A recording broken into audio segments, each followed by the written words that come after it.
ओम गंग गणपतये नमो नमः। संक्षिप्त शिवपुराण रुद्र संहिता अध्याय 3 पार्वती खंड।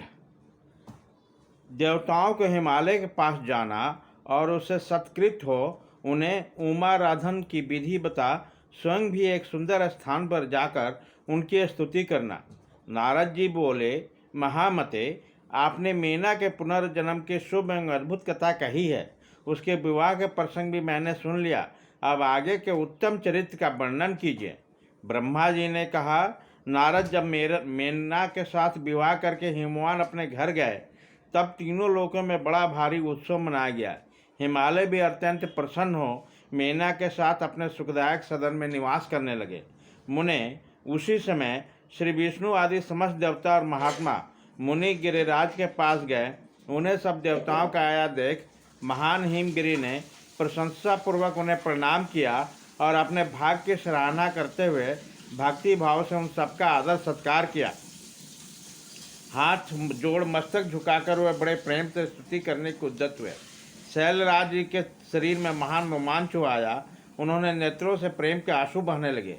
मुनि हिमशैल ने प्रसन्न मन से अत्यंत प्रेम पूर्वक प्रणाम किया और विनीत भाव से खड़े हो श्री विष्णु आदि देवताओं से कहा। हिमाचल बोले, आज मेरा जन्म सफल हो गया। मेरी बड़ी भारी तपस्या सफल हुई। आज मेरा ज्ञान सफल हुआ और मेरी सारी क्रियाएं सफल हो गई। आज मैं धन्य हो गया। मेरी सारी भूमि धन्य हो गई। मेरा कुल धन्य हो गया। मेरा स्त्री तथा मेरा सब कुछ धन्य हो गया। इसमें संचय नहीं है, क्योंकि आप सब महान देवता एक साथ मिलकर एक ही समय यहाँ पधारे हैं। मुझे यहाँ सेवक समझकर प्रसन्नतापूर्वक उचित कार्य के लिए आज्ञा दें। हिमगिरि का यह वचन सुनकर वे सब देवता बड़े प्रसन्न हुए और अपने कार्य की सिद्धि मनाते हुए बोले। देवताओं ने कहा, महाप्राज्ञ हिमाचल, हमारा हितकारक वचन सुनो। हम सब लोग जिस काम के लिए यहाँ आए हैं उसे प्रसन्नतापूर्वक बता रहे हैं। गिरिराज, पहले जो जगदम्बा उमा दक्ष कन्या सती के रूप में प्रकट हुई थी और रुद्र पत्नी होकर सुदीर्घ काल तक इस भूतल पर क्रीड़ा करते थे, वे ही अंबिका सती अपने पिता से अनादर पाकर अपनी प्रतिज्ञा का स्मरण करके जग में शरीर त्याग अपने परम धाम को पधार गई।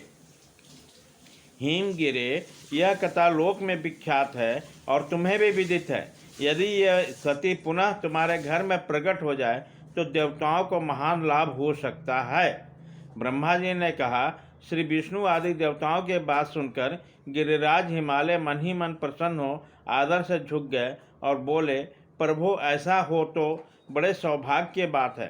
तदंतर वो देवता बड़े आदर से उमा को प्रसन्न करने की विधि बताकर स्वयं सदाशिव पत्नी उमा के शरण में गए। एक सुंदर स्थान में स्थित हो समस्त देवताओं ने जगदम्बा का स्मरण किया और बारंबार प्रणाम करके वे वहाँ श्रद्धापूर्वक उनकी स्तुति करने लगे।